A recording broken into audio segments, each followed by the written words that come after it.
pada siang hari ini. Mari kita berdiri. Oh, haleluya.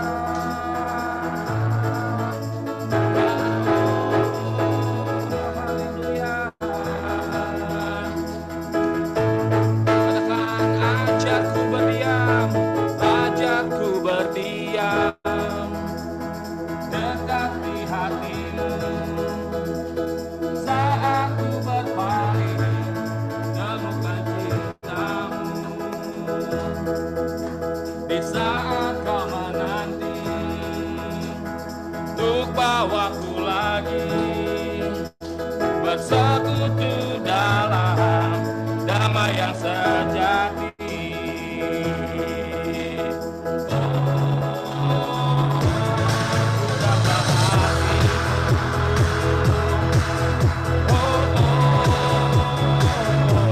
Inilah hidup, katakan hidupku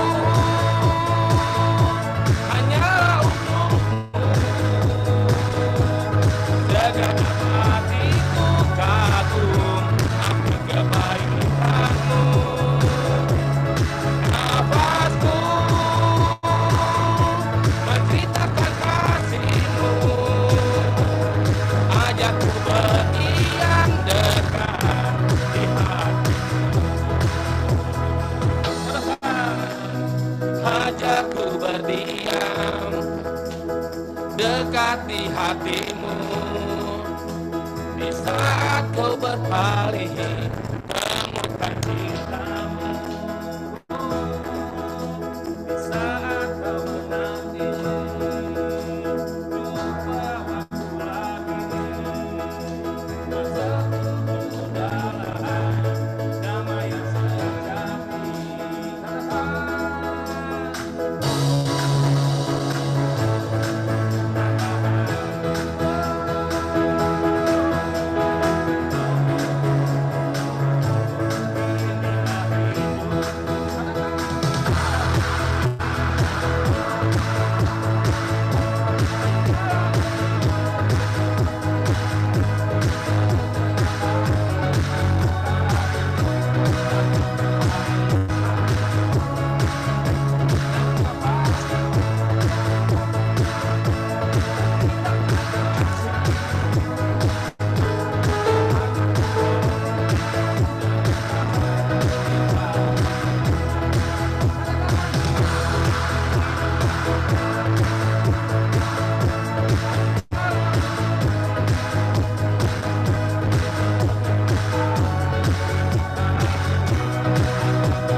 Persiapkan hati kita. Oh haleluya, haleluya. Terima kasih ya Tuhan. Hidup ini adalah kesempatan. Hidup ini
Tuhan Yesus kekal selama-lamanya.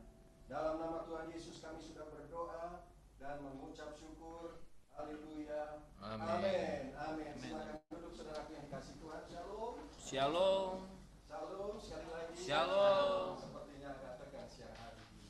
Ya. Kita perlu sukacita.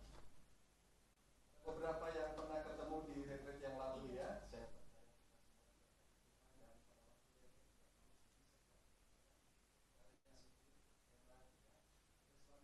Saya dikasih Tuhan, sebelum kita lebih jauh belajar akan firman Tuhan, izinkan saya menyapa dengan pantun. Ketika saya berpantun, saudara katakan apa? Ya, puji Tuhan, saya mengajukan jempol ya. Mentega buatan namanya margarin. Cakep. Buat campuran untuk kue sus. Cakep. Selamat siang keluarga Bintokris Kemenperin.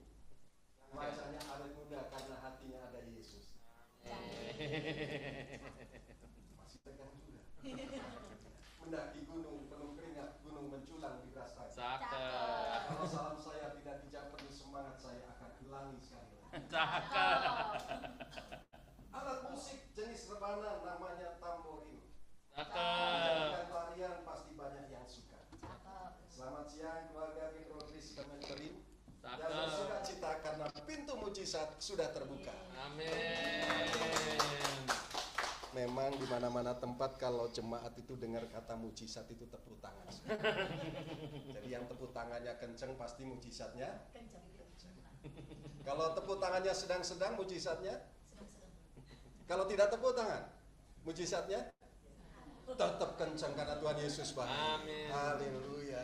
Nah, tengok kanan kiri saudara, berikan senyum yang paling manis ya. Lalu saudara tanya begini, lu stres nggak hari ini?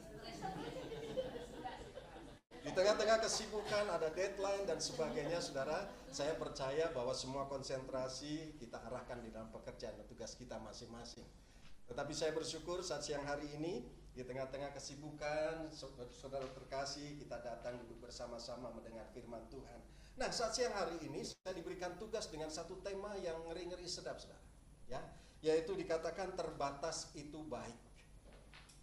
Terbatas itu baik. Ketika saya diberikan tugas ini dengan tema khotbah ini, saya merenung terbatas itu baik. Biasanya kita ini nggak senang dengan keterbatasan, bukan? Terbatas waktu, terbatas tenaga, terbatas apapun juga. Karena kita rindu semuanya itu tanpa keterbatasan. Ya. Nah, saudaraku, tapi ketika saya merenungkan ini, ada satu kebenaran firman Tuhan. Ya, di mana di dalam Mazmur 90 ayat 10 berkata begini, klik. Ya. Mazmur 90 ayat 10 berkata begini, masa hidup kami 70 dan jika kami kuat 80 tahun. Dan kebanggaannya adalah kesukaran dan penderitaan. Sebab berlalunya buru-buru dan kami melayang lenyap. Yang berbahagia adalah mereka yang mendengarkan firman Tuhan, merenungkannya di dalam hatinya, dan melakukan di dalam kehidupan sehari-hari. Nah, ayat ini, saudaraku yang dikasihi Tuhan, merupakan penggalan doa yang digubah oleh Musa, abdi Allah. Ya. Dengan perikopnya kalau kita membaca secara lengkap di Mazmur 90 ini adalah Allah tempat perlindungan yang kekal. Jadi Musa di dalam doanya sedang berkata bahwa sesungguhnya Allah itu tempat perlindungan yang kekal. Nah, ketika doa ini ditulis, digubah oleh Musa, saudaraku, bangsa Israel sedang ada di dalam pergumulan kehidupan mereka, dan mereka ada di dalam padang gurun selama 40 tahun itu.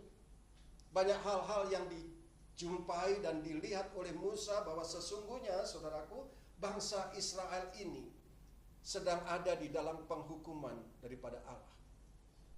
Musa melihat itu. Dan peristiwa-peristiwa hari-hari yang dilihat oleh Musa diperlihatkan bahwa sesungguhnya Allah itu adalah Allah yang penuh kuasa. Dan diperlihatkan bahwa sesungguhnya manusia itu adalah manusia yang lemah. Manusia yang fana. Manusia yang rapuh. Apalagi di dalam perjalanan padang gurun yang 40 tahun itu, banyak hal yang Musa lihat.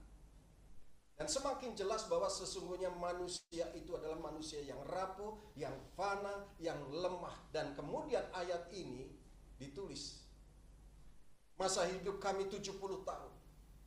Dan jika kami kuat adalah 80 tahun. Artinya bahwa Musa sedang menunjukkan, saudaraku, bahwa manusia itu sangat terbatas. Coba mari kita renungkan saat ini. Ya, rasanya baru kemarin kita pakai celana abu-abu dan rok abu-abu, bukan? Rasanya baru kemarin. Tapi sekarang kita sudah berusia berapa? Gak terasa, saudaraku, rambut kita sudah mulai memutih. Artinya bahwa memang manusia itu dalam keterbatasan. Dalam keadaan yang fana, yang terus berubah. Dan pada saatnya ada akhirnya.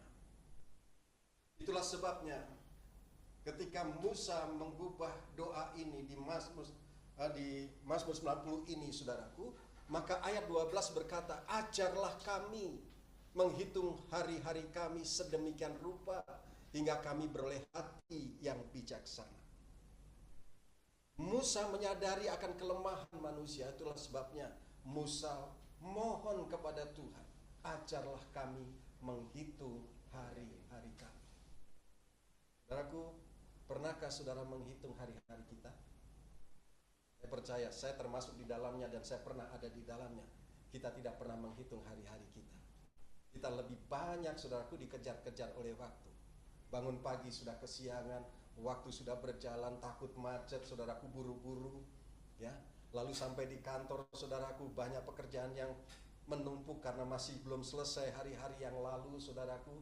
Lalu kita lupa untuk menghitung hari-hari kita karena ada target-target yang harus kita hadapi, ada tenggat waktu yang harus kita hadapi, sehingga kita lupa, waktu berjalan begitu cepat, sehingga kita lupa untuk merenungkannya. Tapi puji Tuhan, siang hari ini kita diajar untuk duduk diam di dalam hadirat Tuhan. Untuk apa? Untuk kita menghitung hari-hari kita. Nah, ketika kita melihat perenungan Musa ini, saudaraku, ketika Musa berkata bahwa umur manusia itu 70 atau 80, lalu kemudian Musa berkata kepada Tuhan, ajar kami untuk menghitung hari-hari kami. Artinya bahwa di dalam ayat-ayat ini menjadi perenungan bagi kita saat ini. Yang pertama adalah bahwa Allah itu kekal dan abadi. Allah tidak berubah, dulu, sekarang, dan selama-lamanya. Dialah pencipta segala sesuatunya, termasuk Dia mencipta kita. Sehingga kita membuat kesadaran bahwa sesungguhnya yang harus kita sembah, yang harus kita tinggikan, yang harus kita agungkan adalah Tuhan di dalam kehidupan kita. Karena Tuhan itu abadi, kekal. Dan kita menyadari bahwa manusia itu begitu rapuh, fana, ada keterbatasan. Dulu aku kuat waktu muda, ya, waktu masih SMA lah begitu, tenaga kita kan kuat. Tapi makin lama, saudara, makin kita rapuh. Tanpa sadar saya, misalnya mau naik tangga, kalau waktu muda itu bisa lari sambil lari, itu naik tangga. Atau turun tangga bisa sambil lari, itu waktu muda. Sekarang kalau sudah umur begini, saudara, kaki mau kemana, otak kemana, nggak sinkron. Maka nggak heran, saudara, orang yang tua itu sering jatuh karena kaki sama pikiran nggak sinkron. Keterbatasan manusia. Dan yang ketiga, hidup di dunia ini ada batasnya. Ada batasnya. Katakan 70 tahun, paling 80 tahun. Jadi kalau lebih dari 80 tahun itu anugerah yang luar biasa. Dan itu pun nggak banyak. Nggak banyak. Dalam beberapa bulan ini, 2 bulan ini, saudara, saya melakukan pelayanan kematian. Ada 4 jemaat. Ya, 4 jemaat. Dalam 2 bulan ini. Dan mereka usianya, saudaraku, nggak sampai 70. Yang terakhir ini seminggu yang lalu usianya 68. Ya. Sementara yang 3 lainnya itu di bawah 60. Artinya kalau kita hari ini boleh ada, itu karena anugerah Tuhan. Amen. Oleh sebab itu lagu tadi katakan, hidup ini adalah kesempatan. Hidup ini untuk apa? Melayani Tuhan. Itu yang penting. Melayani Tuhan bukan berarti kita harus jadi pendeta. Itu panggilan, saudara, ya. Melayani Tuhan itu artinya bahwa kita melakukan apa yang firman Tuhan inginkan. Itu melayani Tuhan. Amen. Di dalam marketplace pun saudara bisa melayani Tuhan dengan melakukan pekerjaan-pekerjaan yang baik dan fokus kepada Tuhan dan fokus kepada sesama. Maka saya percaya itu juga melayani Tuhan. Kalau semuanya jadi pendeta, lalu siapa yang jadi jemaat? Ada bagian-bagian, klik. Maka saudaraku yang dikasihi Tuhan, apa yang kemudian kita harus lakukan? Klik, ya boleh. Manusia, hidup manusia itu seperti rumput. 1 Petrus 1 ayat 24. Dituliskan begini, sebab semua yang hidup adalah seperti rumput. Ingat nih, semua yang hidup adalah seperti rumput. Coba tengok kanan kiri saudara, katakan, kamu hidup kan? Kita hidup. Artinya bahwa kita ini seperti rumput dan segala kemuliaannya seperti bunga rumput. Rumput menjadi kering dan bunga gugur. Menunjukkan bahwa manusia ini fana sekali, manusia ini rapuh, saudara. Digambarkan seperti rumput. Rumput ini tanaman yang kecil, yang cepat kering, diinjak-injak, dimakan binatang, hanya beberapa hari kemudian menjadi layu, sirna. Petrus 1 ayat 24 melukiskan itu. Betapa fananya manusia itu. Oleh sebab itu ketika saya mendapatkan judul khotbah ini, terbatas itu baik. Wow, menyadarkan saya bahwa saya harus lebih sungguh-sungguh. Saya harus lebih lagi mengasihi Tuhan. Karena dilukiskan seperti itu. Musa menyampaikan 70 tahun, 80 tahun. Petrus menuliskan seperti rumput. Oleh sebab itu kalau firman Tuhan melukiskan ini, apa yang kita mau sombongkan, saudara? Apa yang kita mau banggakan karena semuanya akan sirna? Klik. Lalu apa yang dikatakan di dalam Yakobus 4 ayat 14? Sedang kamu tidak tahu apa yang akan terjadi besok. Ada yang tahu besok terjadi apa dalam hidup kita? Tidak ada yang tahu. Apakah arti hidupmu? Hidupmu itu sama seperti uap yang sebentar saja kelihatan lalu lenyap. Kalau saudara masak air begitu di teko, itu kan ada uapnya kan? Kelihatan uapnya. Tapi makin lama, udah cepat hilang itu. Yakobus melukiskan itu sedang kamu tahu apa yang akan terjadi. Kamu tidak tahu apa yang akan terjadi besok. Apakah arti hidupmu? Hidupmu itu sama seperti uap yang sebentar saja kelihatan lalu lenyap. Membaca ayat-ayat ini, saudara, maka saya mau berkata gini, ayat-ayat ini ngeri-ngeri sedap, bukan? Ngeri-ngeri sedap. Beberapa waktu yang lalu kalau tidak salah di Trans Studio, Trans TV itu ada diperlihatkan satu anak produser, ya produser yang membuat acara di Trans TV.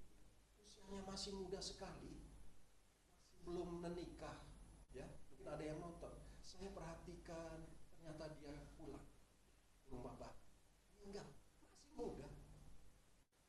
Menonton itu secara kebetulan ya di Trans TV. Lalu kemudian saya merenungkan kenapa hari-hari ini banyak anak-anak. Kemudian penyakitnya macam-macam.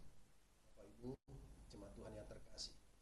Saat siang hari ini, melalui ayat ini, bahwa hidup manusia itu seperti rumput. Yuk, mari kita mempunyai satu kesadaran bahwa sesungguhnya hidup ini harus menjadi satu kesempatan untuk kita menyenangkan hati Tuhan. Ada pertanyaan yang saya mau ajukan, tolong dijawab. Bapak Ibu, yang pertama, adakah yang tahu kapan kita akan mati? Yang tahu kan? Jadi 3 hal yang saya mau katakan. Yang pertama, kita tidak tahu kapan akan kita mati. Ada yang usianya lanjut, ada yang masih muda, macam-macam, kita nggak tahu. Ya. Kapan kita akan mati? Kalau kita nggak tahu kapan akan mati, saudara, lalu untuk apa kita hidup? Maka kita diberikan kesempatan untuk Tuhan, untuk kita lebih mengasihi Tuhan. Yang kedua, kalau kita tidak tahu kapan kita akan mati, yang kedua, di mana kita akan mati? Ada yang tahu di mana kita akan mati? Nggak ada yang tahu. Kalau kita sebagai orang percaya, kita rindu bahwa kalau kita boleh mati di tempat tidur dengan tenang, bukan? Rindunya seperti itu. Tapi kan tempat kita nggak tahu di mana kita akan mati. Dan yang ketiga, dengan cara apa kita mati, tidak ada yang tahu. Oh, dia sudah cancer stadium 4, pasti hidupnya nggak lama lagi, belum tentu. Oh, dia usianya sudah 90, pasti sebentar lagi meninggal, oh belum tentu. Ya kan? Ada orang yang masih muda, saudaraku, usianya masih puluhan tahun, 20 tahun mungkin, ya. Tiba-tiba mati, kenapa? Oh, kena penyakit. Penyakitnya apa? Komplikasi. Komplikasi apa? Komplikasi panu, komplikasi ketombe. Loh, kok bisa mati? Bisa aja. Waktu dia lagi nyebrang jalan di Gatot Subroto, nyebrang jalan, garu-garu kepala karena gatal, tiba-tiba ditabrak mobil. Nggak tahu kan? Jadi ketika ditanya, matinya kenapa ditabrak mobil? Kenapa? Karena komplikasi panu, komplikasi ketombe. Mati. Jadi kalau kita memiliki kesadaran itu, saudaraku yang dikasih Tuhan, yuk kita harus lebih sungguh-sungguh dalam hidup. Sangat singkat. Sangat singkat. Satu dulu boleh? Waktu kita sangat singkat, saudara. Nah, oleh sebab itu mari, apa yang harus kita lakukan? Saya pernah kerja di marketplace selama 30 tahun. Di satu investment banking, ya, di daerah dekat Monas itulah, ya. 30 tahun. Nggak terasa kemudian saya pensiun, saudara. Ya. Jadi saya di marketplace sekalian saya sekolah Alkitab dan saya juga melayani Tuhan. Dan ternyata ketika saya renungkan, saudara, 30 tahun saya berkarya di marketplace itu nggak terasa. Tiba-tiba sudah usia pensiun. Jadi menunjukkan bahwa waktu itu singkat. Saya masih jelas apa yang saya lakukan pada waktu saya di marketplace. Saya masih jelas bagaimana jenjang karir saya di marketplace. Saya masih ingat betul, saudara. Nggak terasa sudah 30 tahun saya berkarya di sini. Saya saat ini, saudaraku, fokus hidup saya. Oleh sebab itu, saya mengatakan begini, bahwa waktu sangat singkat. Oleh sebab itu, saudaraku, judul khotbah hari ini, keterbatasan itu sangat baik, menyadarkan kita. Lalu pertanyaannya, apa yang harus kita lakukan? Yang pertama, kesadaran bahwa kita diciptakan untuk Tuhan. Bapak Ibu jemaat Tuhan yang terkasih, kita diciptakan di dalam dunia ini bukan kebetulan. Tetapi ada rencana Tuhan, saudaraku, kita diciptakan di dunia ini karena Tuhan punya tujuan. Itu yang harus kita ingat. Ada rencana-rencana Tuhan yang indah. Saya jadi teringat, saudaraku, di dalam Alkitab, Kejadian 1, di sana dikatakan ketika Tuhan menciptakan segala sesuatunya. Tuhan menciptakan terang, maka Tuhan berkata, maka itu baik. Tuhan menciptakan tumbuh-tumbuhan, maka Tuhan katakan itu baik. Tuhan menciptakan segala sesuatunya, maka itu baik. Jadi artinya Tuhan sedang mempersiapkan segala sesuatunya itu baik. Lalu kemudian manusia diciptakan oleh Tuhan. Dan Tuhan katakan apa? Dan itu sangat baik. Yang lainnya Tuhan ciptakan dengan katakan semuanya baik, semuanya baik, semuanya baik. Tapi ketika Tuhan menciptakan manusia, maka itu sangat baik. Artinya apa? Bahwa ketika manusia diciptakan, itu bukan sama dengan makhluk lain. Saudara dan saya diciptakan Tuhan sangat baik. Katakan kanan kiri saudara, kamu diciptakan Tuhan sangat baik. Lalu saya merenungkan, saudaraku, ketika manusia diciptakan Tuhan sangat baik. Lalu bagaimana yang lain? Binatang-binatang itu diciptakan ada yang melata. Ya, cara jalannya melata. Sementara ada yang berjalan dengan 4 kaki, saudaraku. Kalaupun ada yang 2 kaki, kepalanya menunduk. Saya merenungkan, kenapa ini? Karena semua makhluk yang diciptakan itu, baik itu binatang melata, kaki 4 atau kaki 2, semuanya tertuju kepada makanan-makanan yang dia cari, tertuju kepada dunia. Tapi ketika manusia diciptakan, manusia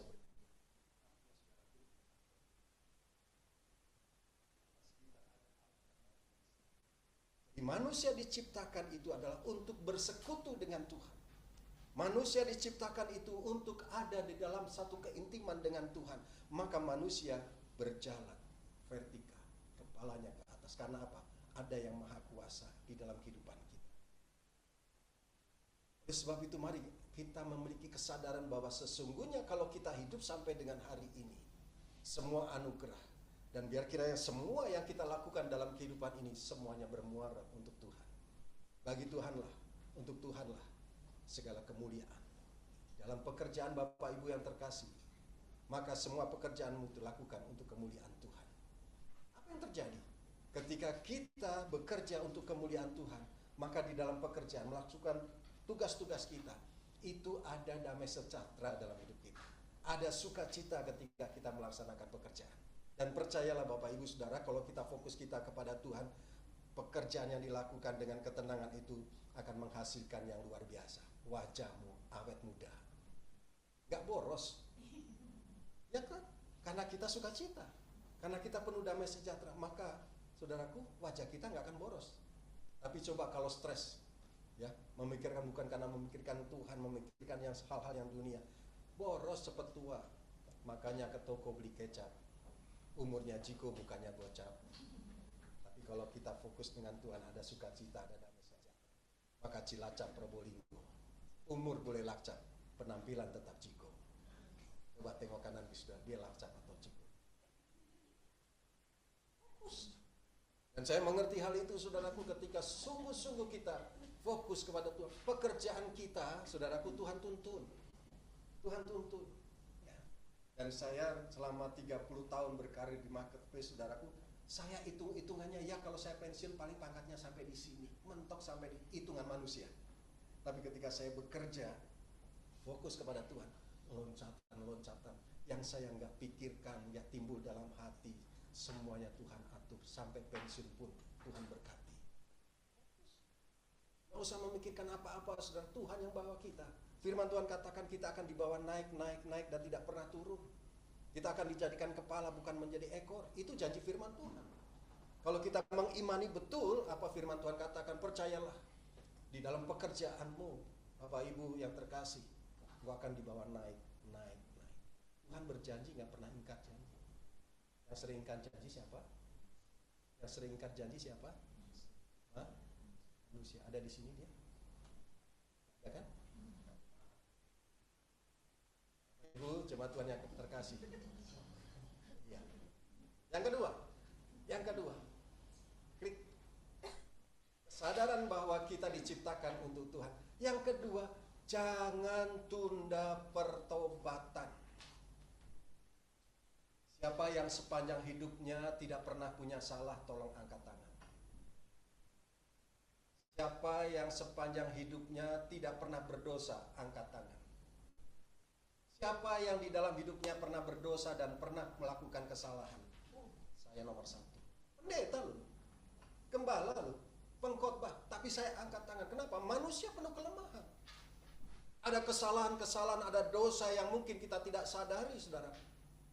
Tetapi ada hati nurani, ada Roh Kudus di dalam kita yang mengingatkan ketika kita melakukan sesuatu yang tidak benar. Itu ada nurani yang berbicara kepada kita. Ada Roh Kudus yang berbicara kepada kita. Hei, jangan lakukan itu. Bertobatlah. Maka ketika ada teguran itu, jangan tunda pertobatan itu. Manusia banyak salahnya. Manusia banyak kali melakukan dosa. Tapi berapa banyak yang kita lakukan, Tuhan selalu menyertai kita, yang menegur kita. Dan Roh Kudus itu yang selalu menyadarkan kita untuk bertobat. Berani berapa itu? Saya nggak kelihatan dari sini. Oke, yuk kita baca sama-sama. 2, 3.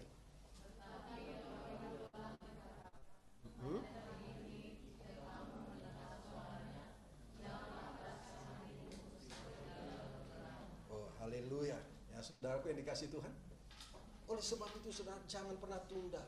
Kalau Roh Kudus sedang mendukung kita, Roh Kudus sedang mengingatkan kita, yuk kita bertobat. Supaya hari-hari kita dituntun oleh Tuhan. Yang pertama, ketika kita menyadari bahwa waktu kita singkat, kita harus sadar bahwa kita diciptakan untuk tujuan, yaitu untuk kemuliaan Tuhan. Dan menuruti hukum-hukumnya. Ya. Hukum firman Tuhan katakan, kasihlah Tuhan Allahmu dengan segenap hatimu, dengan segenap jiwamu, dengan segenap kekuatanmu. Itu hukum yang pertama dan yang terutama. Hukum yang kedua adalah kasihlah sesamamu manusia. Oleh sebab itu ketika kita tidak melakukan perintah-perintah Tuhan dan Roh Kudus memerintahkan kita untuk bertobat, jangan tunda pertobatan. Yang ketiga, hidup damai dengan semua orang. Ini penting. Bapak Ibu kan bersosialisasi di lingkungan pekerjaan, bukan? Ya, semuanya karakter yang ada di lingkungan kita ini sesuai dengan kehendak kita. Ada yang modelnya begitu, ada yang modelnya begini, macam-macam saudaraku. Dan ketika kita bersosialisasi di lingkungan pekerjaan kita, barangkali bisa saja terjadi kita tersinggung. Dengan ucapan-ucapannya, dengan perilakunya, dan sebagainya. Mungkin dia melakukan itu tanpa sengaja. Tapi bisa jadi disengaja untuk menyakiti hati kita. Karena kita bersosialisasi, nggak semuanya sama seperti yang kita inginkan. Nah, pada saat seperti itu, saudaraku, ketika kita bersosialisasi lalu kita terluka, apa yang kita lakukan? Saya ingin menyatakan begini, bahwa kehidupan Bapak Ibu sekalian di marketplace itu lebih banyak dibanding di rumah. Ketika Bapak Ibu setiap hari berjumpa dengan rekan-rekanmu yang menyakiti hatimu, kalau hatimu nggak beres, itu siksaan. Maka hidup ini damai dengan semua orang. Kalau dia seperti itu urusannya dia dengan Tuhan, urusan kita bereskan hati kita. Seringkali saya berkata kepada jemaat, ada boleh keadaan membuat kita menderita. Kita nggak bisa menghindari keadaan untuk membuat kita menderita. Tapi menjadi menderita itu pilihan kita. Kita nggak bisa merubah keadaan, tapi yang bisa kita rubah adalah diri kita. Karena kita bersosialisasi lebih banyak dengan lingkungan kita. Kita kelola hati kita. Makanya firman Tuhan katakan, jagalah hatimu dengan segala kewaspadaan. Karena dari sana terpancar kehidupan. Kehidupan siapa? Bukan kehidupan kita, bukan. Tapi kehidupan Tuhan Yesus yang ada di dalam kita, dimanapun kita berada, kita membawa yang namanya kemuliaan Tuhan. Ketika kita tidak membereskan masalah hati kita, dan kita tidak bisa berdamai dengan semua orang, saudaraku, jangan berharap kita menjadi berkat. Orang yang percaya kepada Tuhan Yesus harus menjadi berkat. Hidup damai dengan semua orang. Dalam hal ini banyak cerita saya ketika saya di marketplace, tapi nanti lain waktu saya bercerita. Tapi yang saya mau katakan bahwa Roh Kudus itu luar biasa, Yesus itu luar biasa. Ketika kita bersungguh-sungguh berjalan bersama dengan Tuhan, nggak ada yang mustahil. Nggak ada yang mustahil. Yang pertama, kesadaran bahwa kita diciptakan untuk Tuhan. Lalu yang kedua, jangan tunda pertobatan. Yang ketiga, hidup damai dengan semua orang. Yang keempat, tunjukkan perhatian kepada orang-orang terkasih. Penting ya, karena kesibukan kita, hari-hari kita yang terus diburu-buru dengan waktu, dikejar-kejar dengan waktu, seringkali kita abai dengan orang-orang yang terkasih. Contoh kecil, karena kesibukan kita lupa untuk tanya keadaan orang tua kita. Untuk kita memperhatikan saudara-saudara kita. Cobalah saudaraku, tunjukkan perhatian kita kepada orang-orang yang terkasih. Dengan sapaan yang kecil. Ketika kita telepon, tanya mama, papa bagaimana keadaan, itu sudah menyenangkan hati orang tua. Ketika ditanya, tapi seringkali kan karena kita kesibukan, lupa waktu untuk nanya orang tua kabarnya saja, waduh seringkali diabaikan. Nah, karena keterbatasan waktu, hidup kita ini saudara, tanyalah orang-orang yang terkasih. Perhatikan orang-orang yang terkasih dengan kita. Saudara kita, orang tua kita, siapapun lah yang kita kasih. Karena kita tidak tahu berapa lama. Dengan memperhatikan orang-orang yang kita kasih, pasti mereka mendoakan kita. Bapak Tuhan, Bapak Ibu yang terkasih, biar kiranya perenungan saat siang hari ini di tengah-tengah kesibukan Bapak Ibu dalam pekerjaan, bahwa sesungguhnya kita sedang diingatkan umur manusia itu terbatas, seperti rumput yang cepat layu. Tapi mari 4 hal ini dalam waktu yang singkat ini, saudara, kita renungkan sungguh-sungguh. Dan keterbatasan itu memang baik bagi kita. Kenapa? Dalam keterbatasan itu kita diingatkan bahwa sesungguhnya kita memerlukan Tuhan dalam setiap keadaan. Dalam pekerjaan kita, di dalam keluarga rumah tangga kita, di dalam pelayanan kita, di dalam semua aspek kehidupan kita, kita membutuhkan Tuhan. Karena hidup ini adalah hidup yang Tuhan berikan. Kesempatan bagi kita untuk memuliakan nama Tuhan. Puji Tuhan, mari saya undang kita bangkit berdiri.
manusia yang fana, yang rapuh. Itulah sebabnya kami membutuhkan Engkau ya Tuhan, agar di dalam perjalanan kehidupan kami selalu kuat berjalan bersama dengan Tuhan. Hamba-Mu berdoa Engkau berkati setiap umat-Mu yang hadir pada saat siang hari ini dalam melakukan aktivitas pekerjaan masing-masing. Tuhan urapi, Tuhan berkati, jadikan segala sesuatu yang dikerjakan oleh tangan anak-anak-Mu dijadikan berhasil dalam nama Tuhan Yesus. Bahkan hamba-Mu berdoa Engkau berkati setiap keluarga demi keluarga, rumah tangga, kehidupan anak-anak-Mu ya Tuhan. Lindungi dengan kuasa darah Yesus dimanapun anak-Mu berada. Dan biar kiranya damai sejahtera sukacita Tuhan ada bersama-sama dengan anak. Hamba-Mu telah selesai menyampaikan isi hati Tuhan. Dan biar kiranya Roh Kudus yang terus menyempurnakan kepada setiap kami. Dalam nama Tuhan Yesus kami sudah berdoa dan mengucap syukur. Amin. Silakan dulu Bapak Ibu yang terkasih. Saya silakan, mungkin ada pengumuman.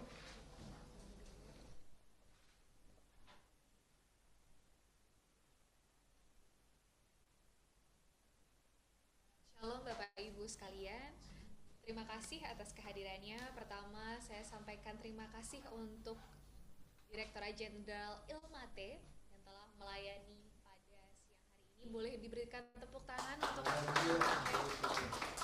Kemudian terima kasih juga untuk Bapak Pendeta dan juga Bapak WL. Terima kasih untuk bulan depan IKMA yang akan bertugas, dan untuk Natal nanti akan disampaikan Bu Sirma yang ada di Zoom di 7 Januari. Nanti kita akan Natal bersama di lantai 2. Kemudian untuk pengumuman selanjutnya saya persilahkan Bu Sirma untuk menambahkan. Terima kasih.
Ibu, saya undang kita bangkit berdiri. Kekasih-kekasih Tuhan, mari kita angkat tangan kita yang kudus di hadapan Tuhan, tengadahkan wajah kita menikmati kasih-Nya. Dan kekasih-kekasih Tuhan, terimalah berkat yang berlimpah-limpah dari Allah Bapa di sorga, kasih setia dari anaknya yang tunggal, Tuhan kita Yesus Kristus, kekuatan dan penghiburan dari Allah Roh Kudus menyertai kita. Mulai saat ini sampai Maranatha, Tuhan Yesus datang, menjemput kita di awan-awan yang permai bahkan kekal selama-lamanya. Demi nama Tuhan Yesus, haleluya. Amin, amin, amin. Selamat siang, Tuhan Yesus memberkati. Selamat kembali di dalam aktivitas masing-masing. Haleluya. Tuhan memberkati, Tuhan berkati. Tuhan memberkati.